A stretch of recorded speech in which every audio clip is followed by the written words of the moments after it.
Jaya Radha Madhava Kunja Vihari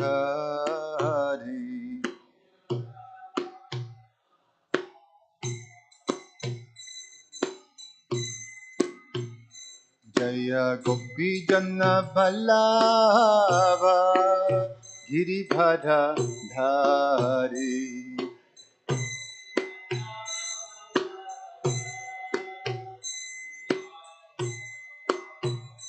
Jaya Gopi Jana Ballava Giribhara Dhari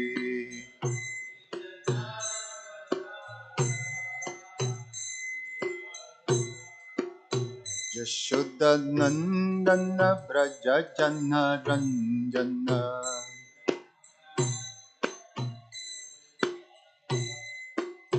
Yashoda Nandana Braja Jana Ranjana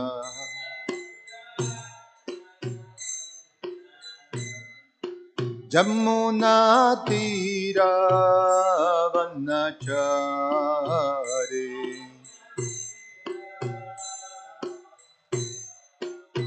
Jamuna Tira Vanachari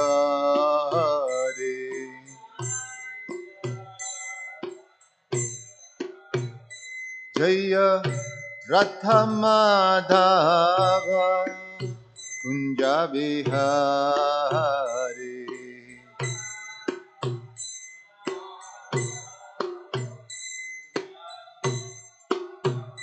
Jaya Radha Madhava Kunja Vihari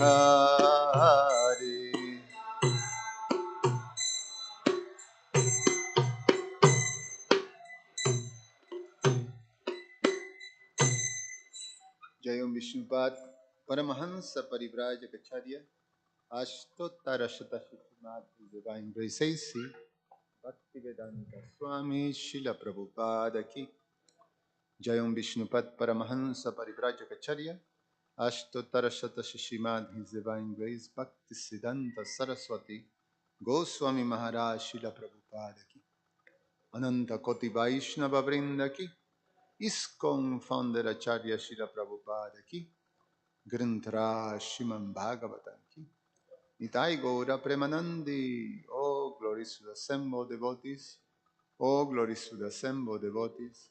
Oh, glories to the assembled devotees. Oh, glories to Shishiguru and Shiguranga.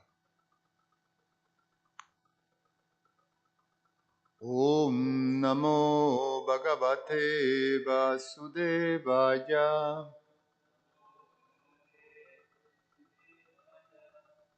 Om Namo Bhagavate Vasudevaya. Om Namo Bhagavate Vasudevaya. Reading from Srimad Bhagavatam, Canto 10, the Summon Bonum, Chapter 55, the story of Pradumnya, text number 35 and 36.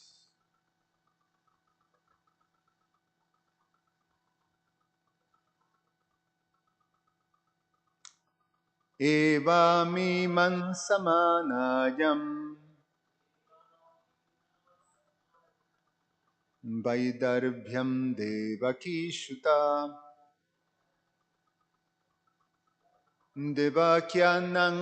Devakyana kadumbi dubhyam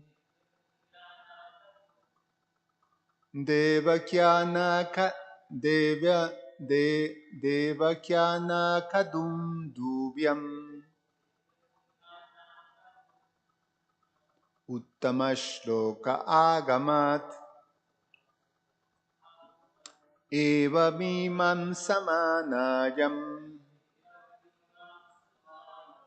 Vaidarbhyam devaki shuta Devakyana kadum dubhyam Uttama shloka agamat.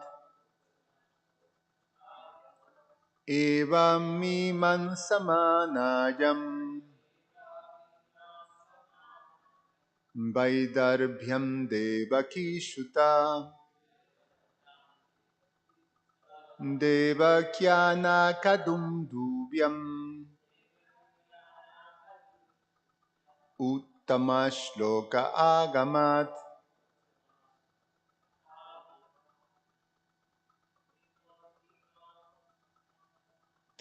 Evam samanayam Vaidarbhyam devaki shuta Devakyana kadumdumbya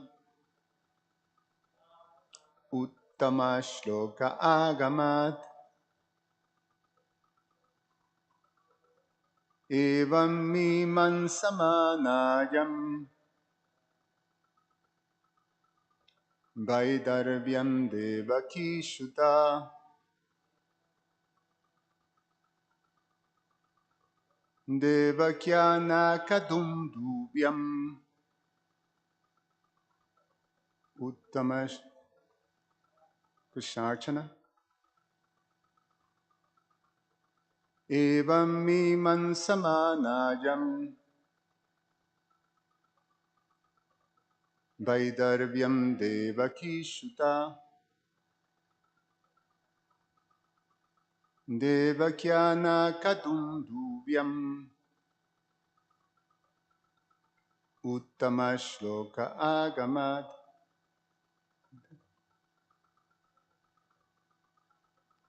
Evam samanayam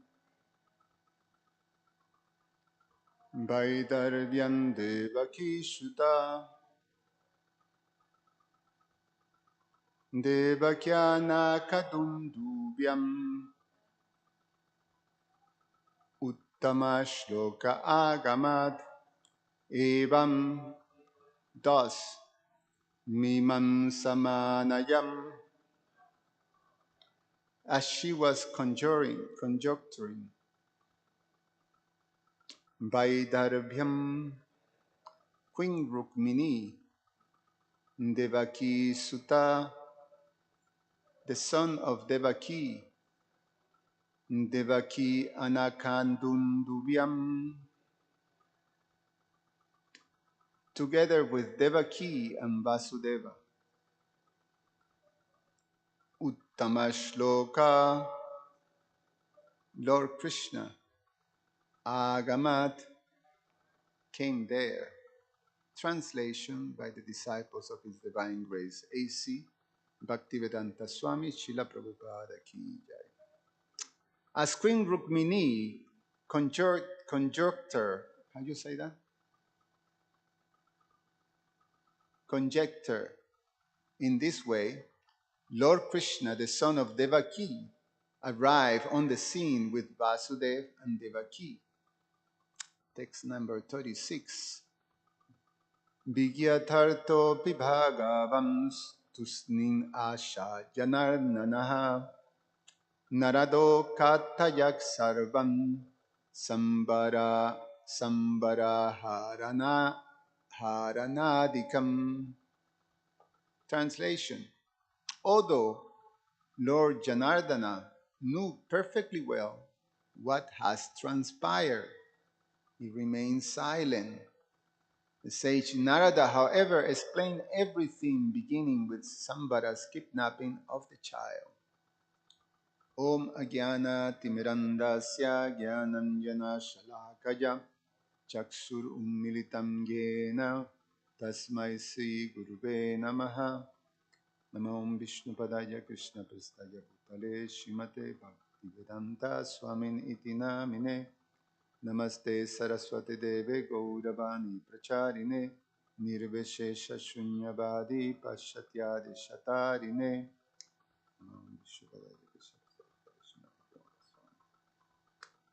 Vancha Kalpa Tarubhyascha Kripa Sindhu Vyaevacha Patitanam Pavanebhyo Vaishnavebhyo Namo Namaha. Here's a commentary by Srila Sanatana Goswami on text number 35 and 36.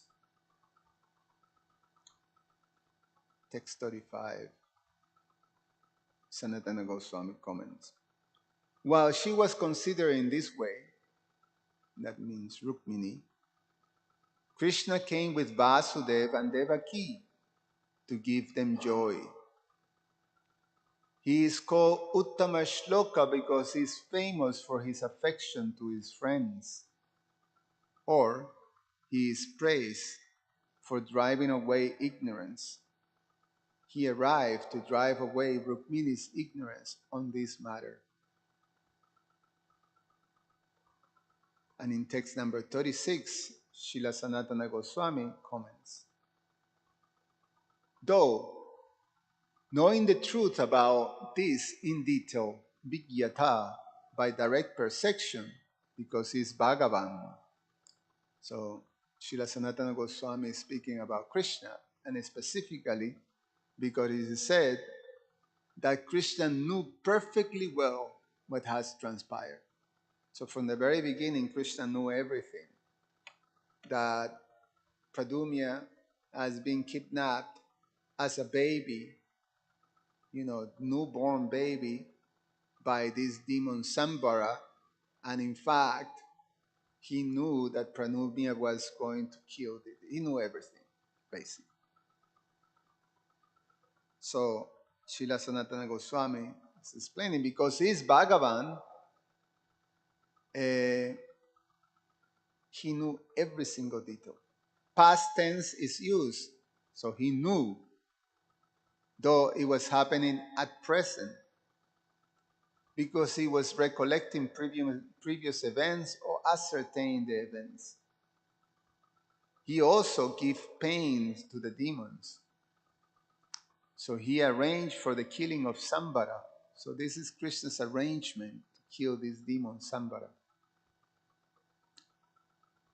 He was silent to indicate he did not know anything. So pay attention to this. So it's Krishna's sort of overall arrangement and orchestration of this whole pastime. So he was silent, so basically to create the impression that he didn't know anything was what happened, but in fact he knew everything. Rukmini had lamented, and would think badly of him if he had known everything without telling her. So imagine, Rukmini's baby, first son, the first son of Lord Krishna, because Rukmini was the first queen, the main queen. So he was the principal son. Just recently I was reading, some news about this Prince Harry and Prince William, which is the Prince William is a crown prince, the successor. So basically, in the British royalty, there is a name for the second son, which is the spare. The spare, which is sort of like diminishing, is a spare part, So meaning that the main one is the first son, which is to be, the crown prince.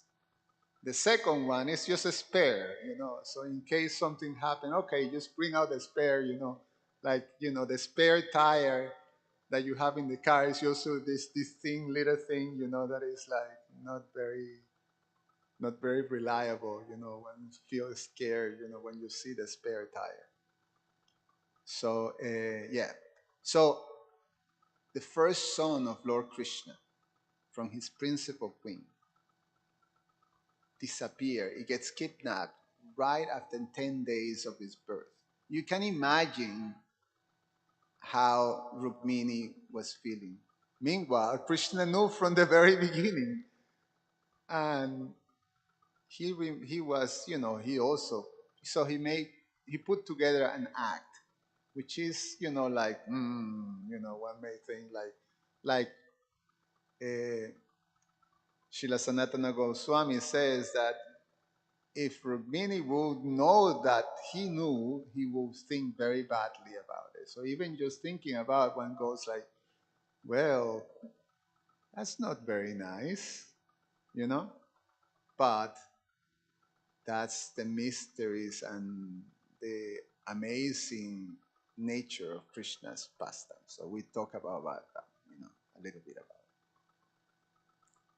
So Rukmini had lamented and will think badly of him if he had known everything without telling her. Though it is not mentioned that Narada has arrived, he had come through the air at that time, being omniscient and dear to Krishna. Or it can be explained that he was constantly with Krishna. So just almost by cue, Narada arrived. So Narada, as all pure devotees, they're nimitta, they're the instrument of the Lord. So when the Lord wants to, so in one sense, the Lord is communicating, but communicated to his devotees. So Narada is going to explain everything.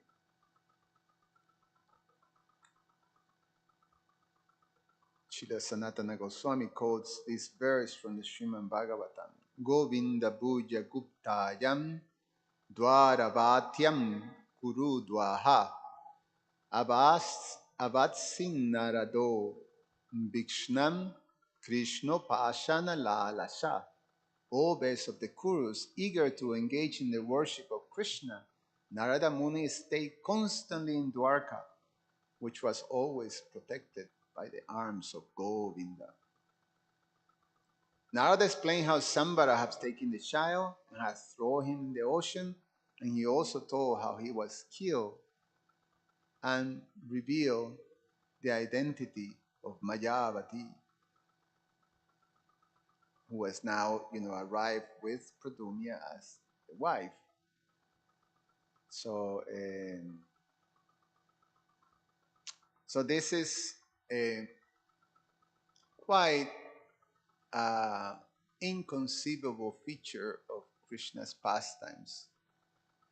In one sense, Krishna is described by Srila Vyasadeva in the beginning of the Bhagavatam as Abhigyashu.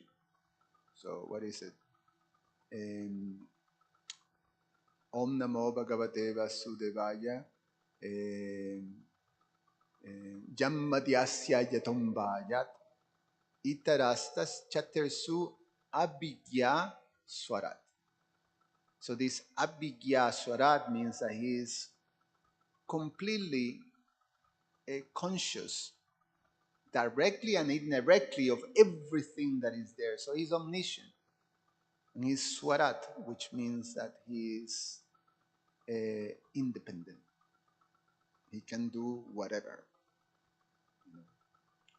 So, and he's fully omniscient. So he knows every single thing, fully conscious. So, but he also is described as Rasaraj, someone who relish, all kinds of emotions and rashas and relationships. So, if you take away, if you just to be able to know everything, past, present, and future, you take away basically something that gives a taste or the impetus for going through life into it's almost a dynamism that life has when you actually have to experience all the different changes, in moods, in relationships, in tastes that have to do with that. But if we know everything that is going to happen, where is the experience? In other words, if you prepare, if you know, oh, um, in this next moment, someone is going to give me a hug. So the experience of being loved becomes, oh, I already know, like that. So it diminishes the experience, or I don't know, a boy and a girl, you know, if if one falls in love with, if they falls in love, if they become attracted, but sometimes, you don't know, you say, oh, maybe not, maybe yes, maybe not.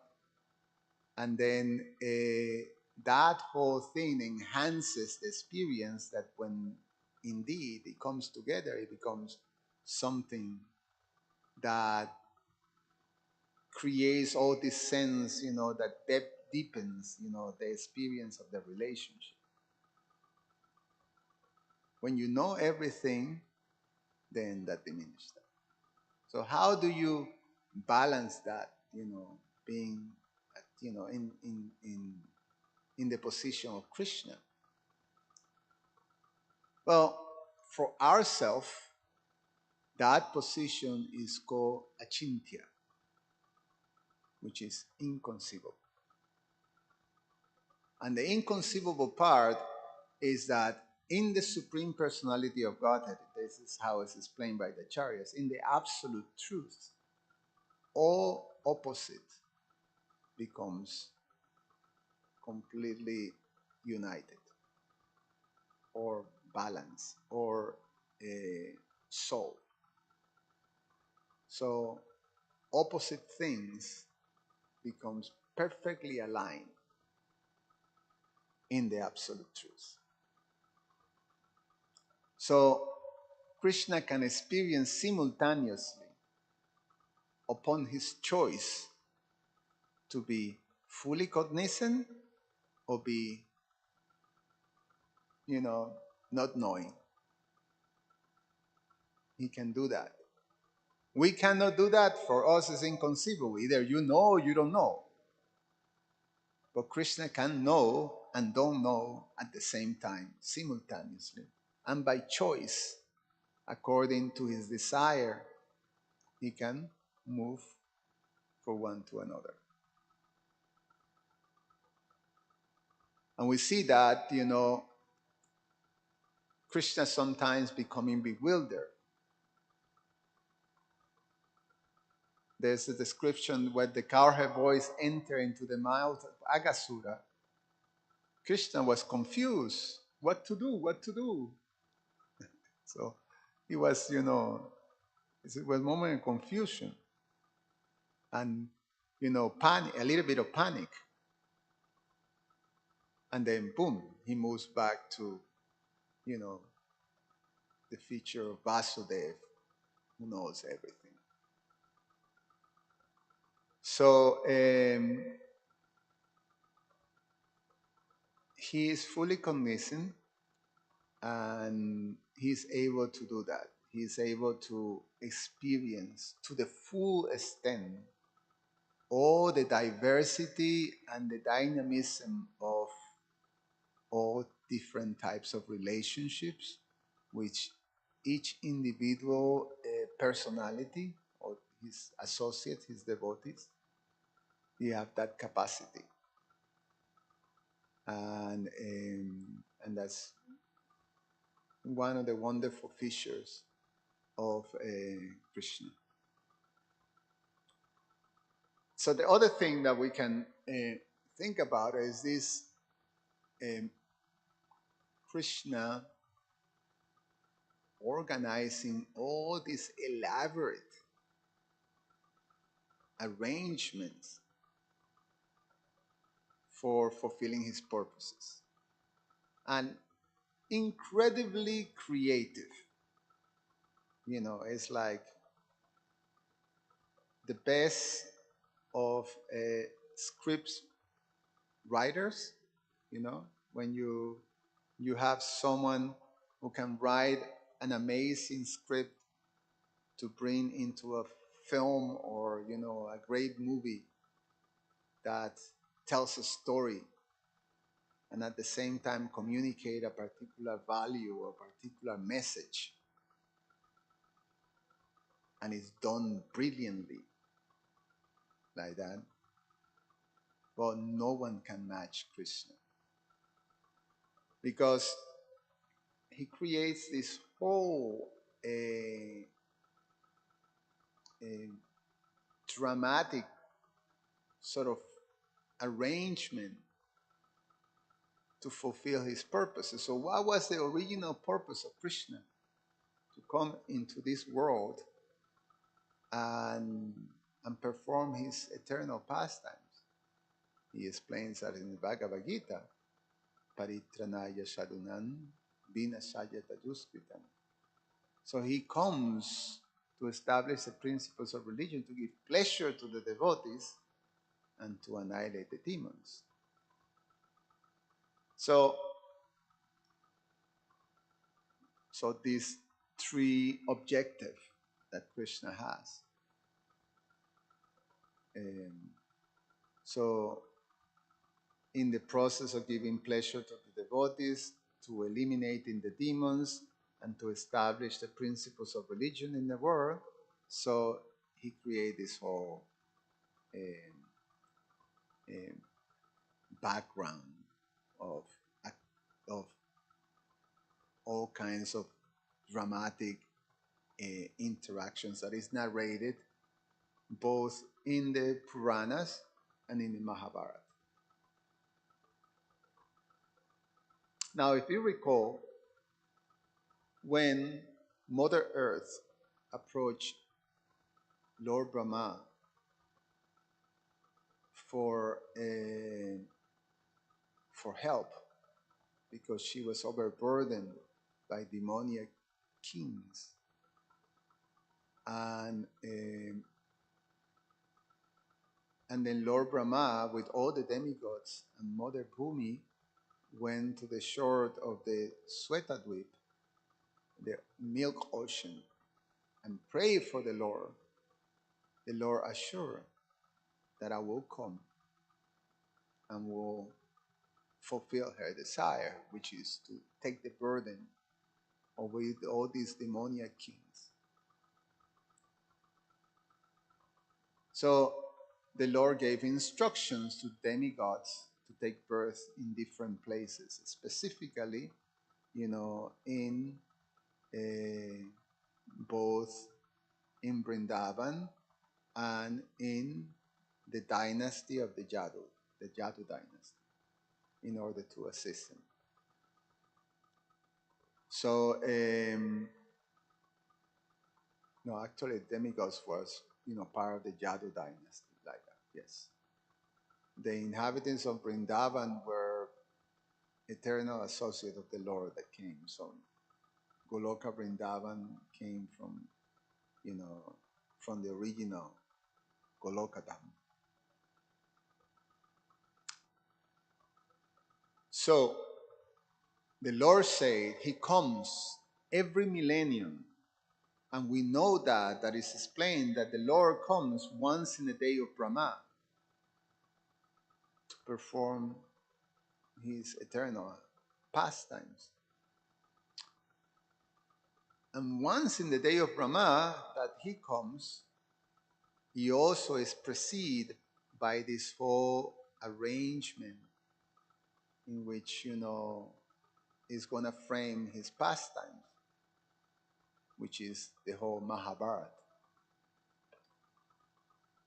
So, so this is a cyclical thing. It happens and it continuously happens once in the day of Brahma.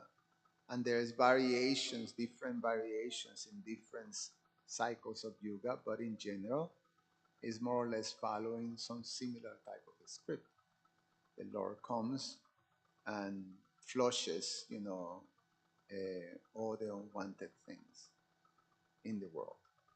It's like when you follow Ayurveda, it is recommended that regularly, once a year, you flush the organism, the body from toxins. So you do a cleansing, you know.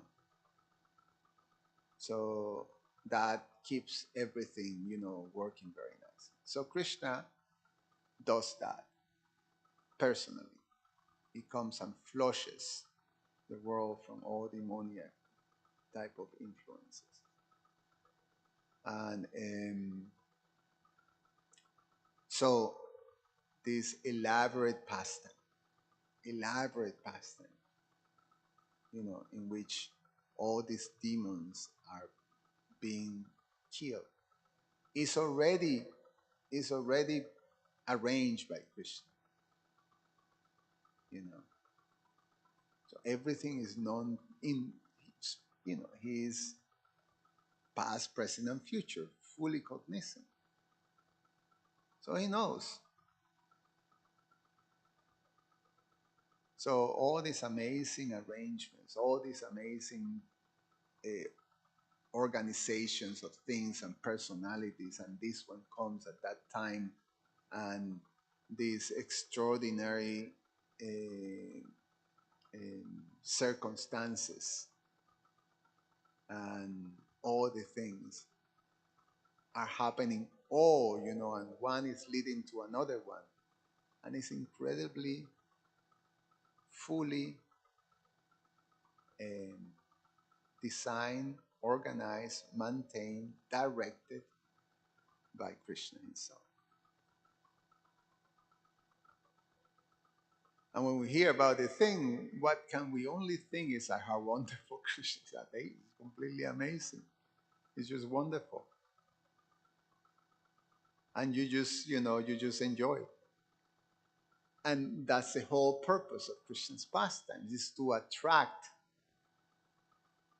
the conditioned soul to this most amazing hero personality, that is it's just incredible.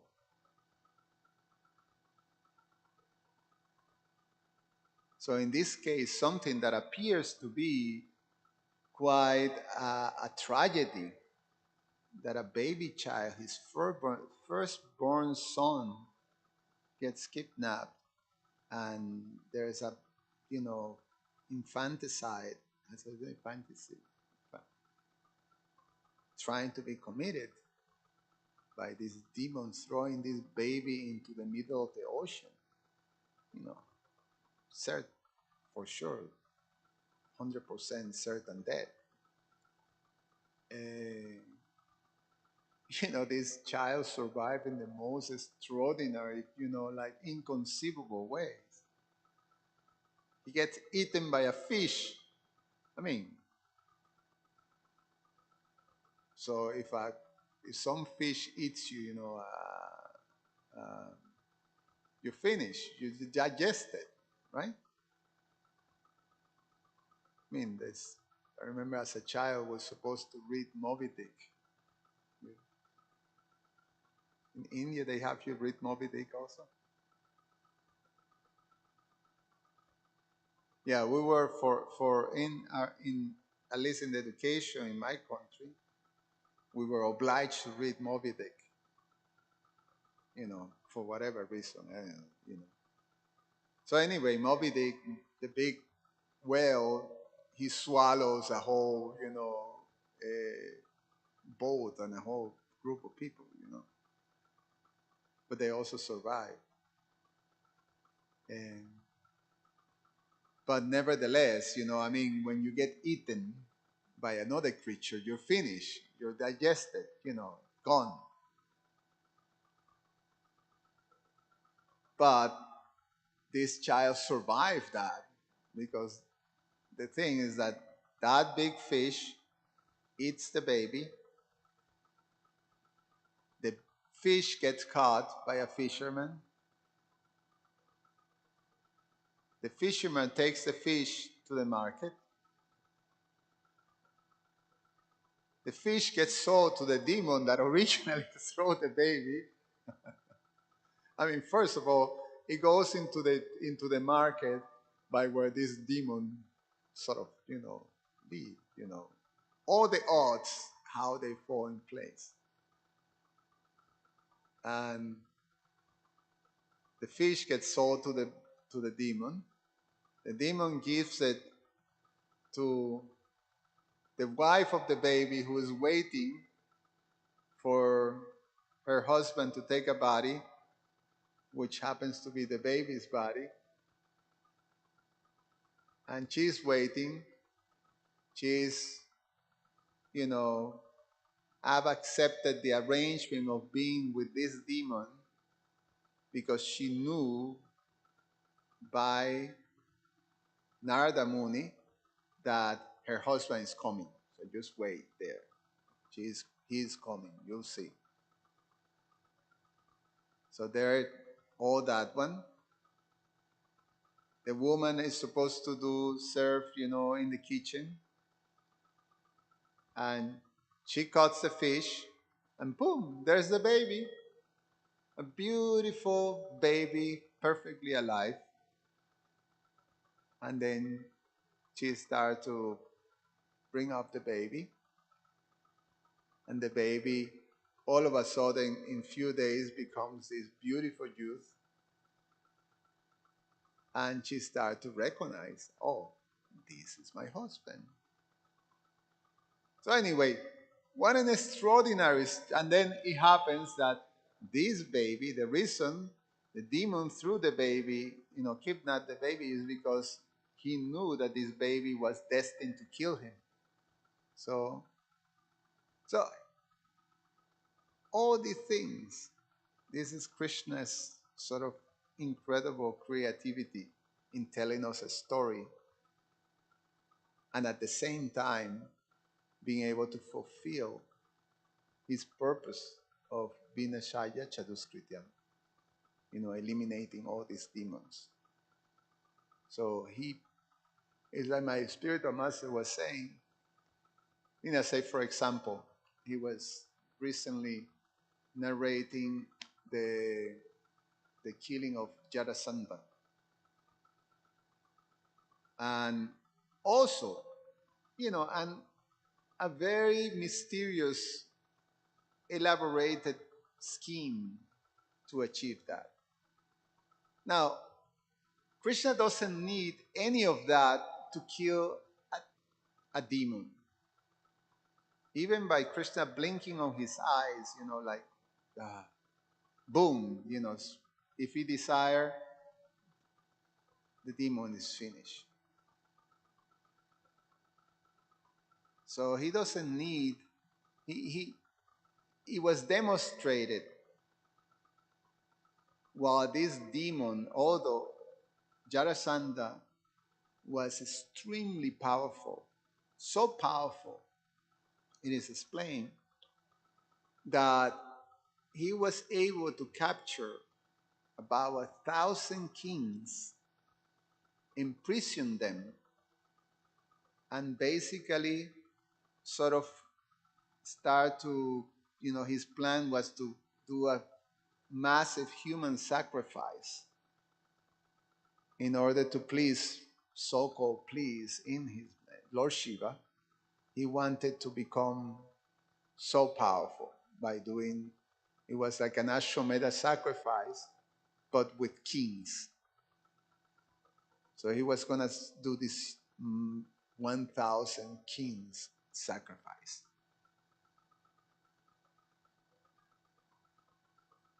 So he was conquering, he was so powerful, very, very powerful. But Krishna have already taken care of him 17 times, just himself and Balaram. Completely defeated all his armies, completely humiliated him, sent him, on his own 17 times. So Krishna had no problem in killing Jarasandha. But the way the whole pastime went along is that you know, the kings who were to be sacrificed by Jarasandha sent a messenger to Dwarka for Krishna, pleading for Krishna's help to liberate them. The Jadu warriors, and the assembly of the Jadus, they were all fired up. We're going to finish this demon, you know. And they all, sort of advising Krishna, yes, and it was all this fire up, very, very determined, great determination to now take care of this demon for once. We're going to fight him. And Krishna was very, very sort of detached and cool, just listening. And then at that time arrived Narada Muni. Narada Muni, as is explained here, apparently he is all the time hanging in Dwarka because he's very attached to Krishna. So Narada Muni arrived and explains, Yudhisthira, to tell Krishna about King Yudhisthira's desire to do the Rajasuya sacrifice in order to gain sovereignty over the whole world, to become the emperor of the world. Now,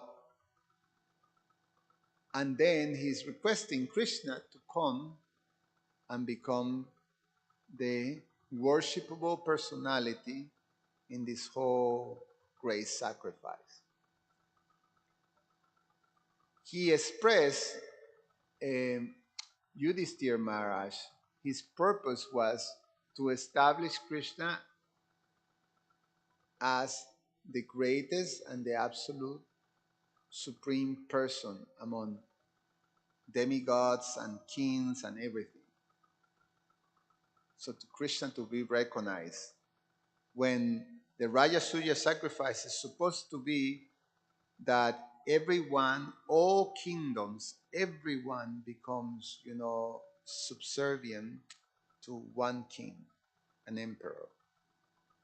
And when the emperor, in which everybody is subservient, becomes subservient to Krishna as a supreme person, then it will be perfectly established for everybody. So that's Yudhisthira's purpose.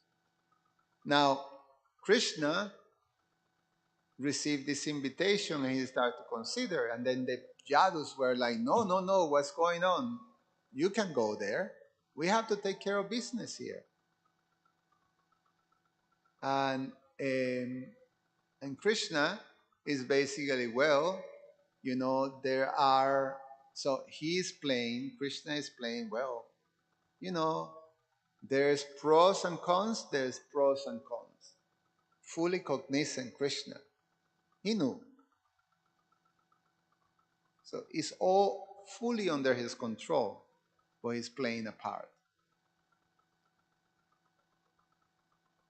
And then he uses his devotee to communicate his plan. So Uddhava becomes the person whom Krishna asks, please tell us what to do. So Uddhava say, by going to the Rajasuya sacrifice, then you going to take Bhima and Arjun and go to Jarasandha's kingdom, and then he explained the whole pastime. We're going to hear about that soon, in a few chapters more. But basically, you can accomplish both things. One is they all quite together, because in order for Yudhisthira to have a successful Rajasuya sacrifice, you need wealth. And you need to have all the kingdoms aligned and pay the tax or pay the what is necessary for the Rajasuya sacrifice.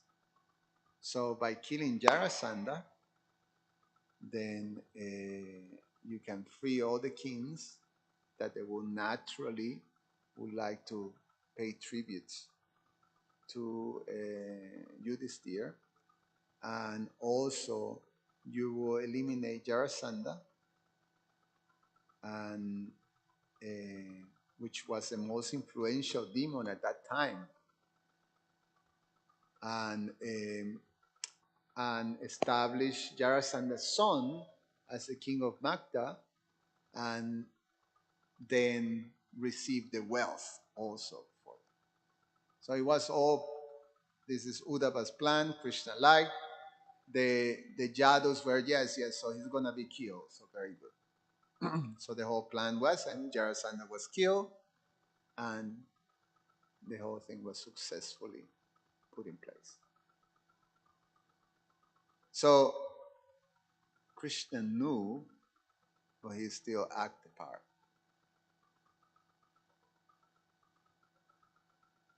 So why? Well, Krishna's purpose is also to attract the conditioned souls to his lotus feet. And indeed, it's just so exciting. Because how exciting will be of a God, like say the Christian God, or narration, that Christian God, but the Christian idea of God, which is, this very sturdy, judge-like personality sitting in a throne, with a gavel, boom. You go to hell, you go to heaven. And that's it. So there's no varieties and diversities and all these, sort of different experiences of rasas, of moods, of emotions, or, all these things, that are just part of the nature of a relationship, and that's what bring up actually love and attraction. So that is Krishna's purpose. Anyway, I stop here. Any comments or questions?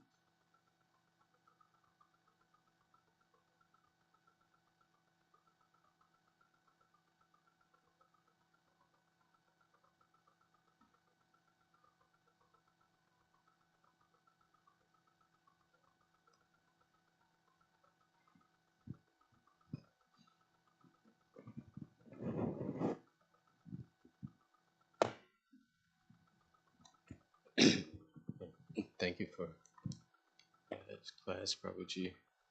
One of the first things that you said, I wanted to, as soon as you spoke about being silent, I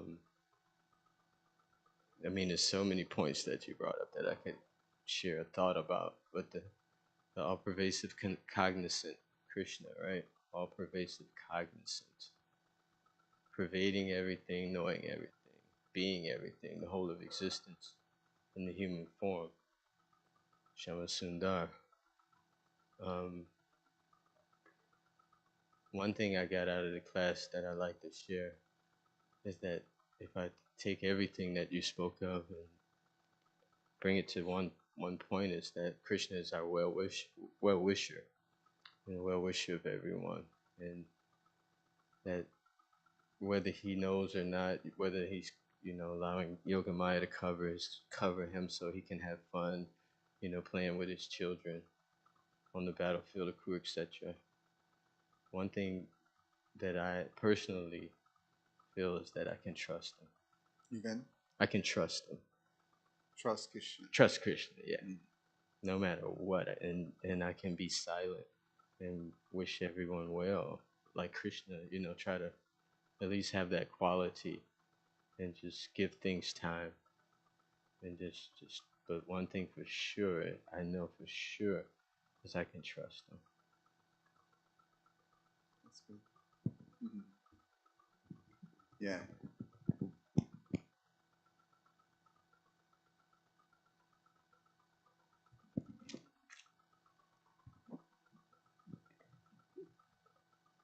Thank you for coming.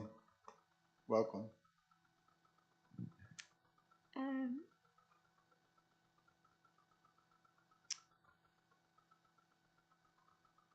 this main thrust in the presentation of Krishna's orchestration, um,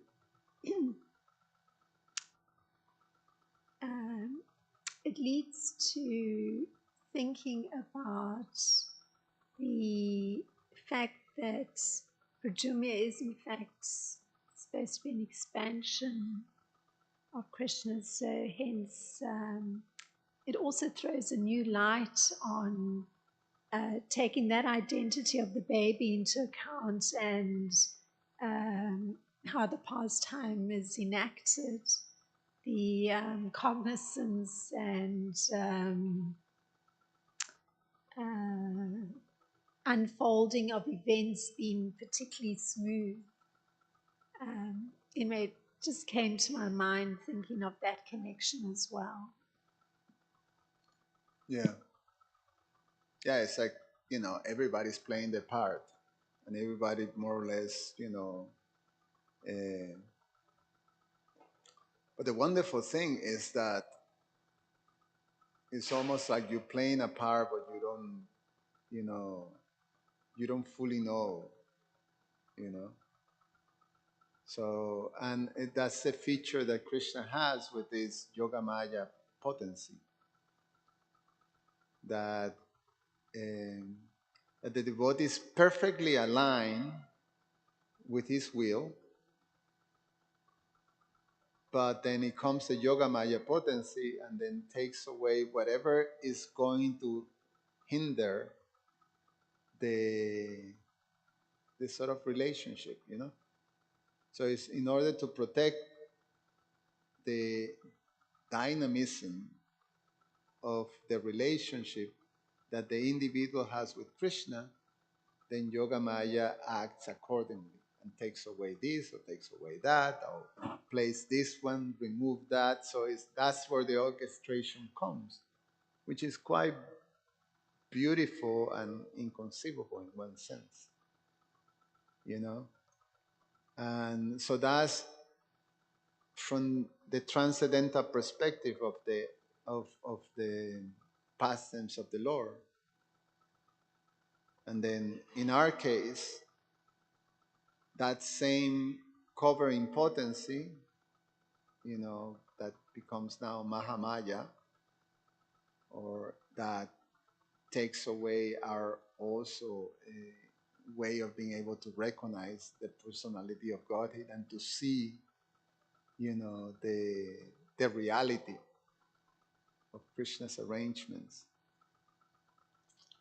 Uh, so at the end is that, that unawareness of Krishna's arrangement is, either in the spiritual level that allows the devotee to enter into deeper relationship with the Lord, and in the material level to sort of take sort of away, from the relationship with the Lord. And it's just because where the heart of the living entity is. In the material, in the spiritual world, the living entity just wants to be with Krishna.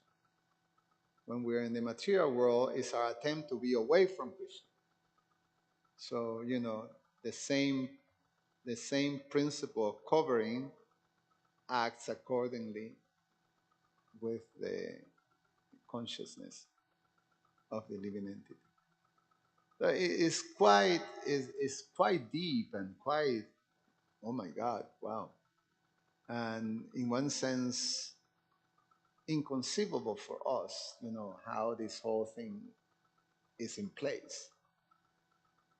But it's just very, although it's inconceivable, just by listening to it and being sort of guided through that listening by the Vaishnavacharyas, the teachers, uh, throughout, ages, it's just incredible.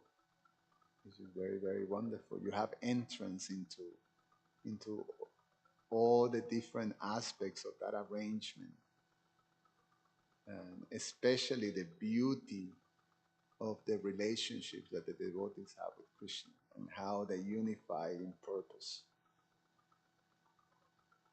And Krishna's way of achieving the purpose of, again, giving pleasure to the devotees and um, getting rid of demoniac propensities and tendencies and like that, and establishing principles of religion is just incredible. It's very wonderful. Anything else? Okay. Thank you very much. Garantara Srimad Bhagavatam ki jai.